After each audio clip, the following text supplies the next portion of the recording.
അശാന്തിയുടെയും ഭിന്നതകളുടെയും കാലത്ത് പരസ്പര സ്നേഹത്തിന്റെയും മതസൗഹാർദ്ദത്തിന്റെയും വിസ്മയ കാഴ്ചയായി തിരുവനന്തപുരത്തെ പാളയം ഗണപതി കോവിൽ. തലസ്ഥാന നഗരിയുടെ ഹൃദയഭാഗത്ത് സ്ഥിതി ചെയ്യുന്ന ഈ പുരാതന ക്ഷേത്രം ഇന്ന് കേരളത്തിന്റെ സാംസ്കാരിക ഒരുമയുടെ ഏറ്റവും വലിയ അടയാളം കൂടിയാണ്. ഇപ്പോൾ കാണാം ദൈവമേ കൈതഴ്.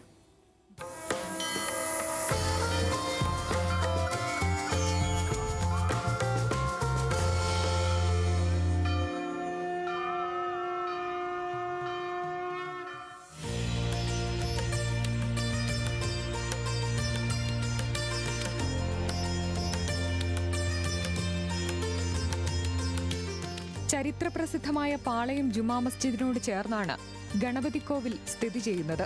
സമീപത്തായി സെന്റ് ജോസഫ് കത്തീഡ്രലും നിലകൊള്ളുന്നു. ഒരേ തെരുവിൽ 3 വ്യത്യസ്ത മതസ്ഥരുടെ പ്രാർത്ഥനാ മന്ത്രങ്ങൾ ഉയരുമ്പോൾ എങ്ങും നിറഞ്ഞു നിൽക്കുന്നത് മതസൗഹാർദ്ദത്തിന്റെ കാഴ്ചകൾ മാത്രം.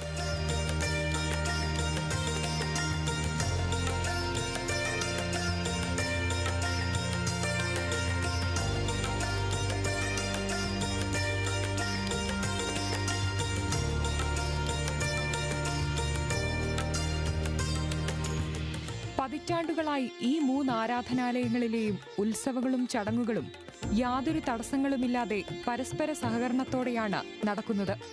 ഒരു മതത്തിന്റെ ആഘോഷങ്ങളിൽ മറ്റ് 2 മതസ്ഥരും സജീവമായി പങ്കാളികളാകും.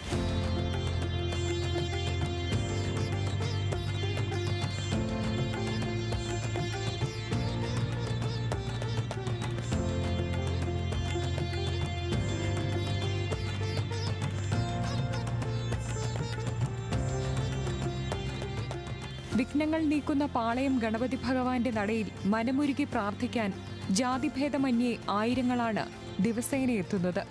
നഗരത്തിന്റെ തിരക്കുകൾക്കിടയിലും ശാന്തിയും സമാധാനവും നൽകുന്ന ഈ പുണ്യകേന്ദ്രം കേരളത്തിന്റെ യഥാർത്ഥ ചിത്രം വ്യക്തമാക്കുന്നു.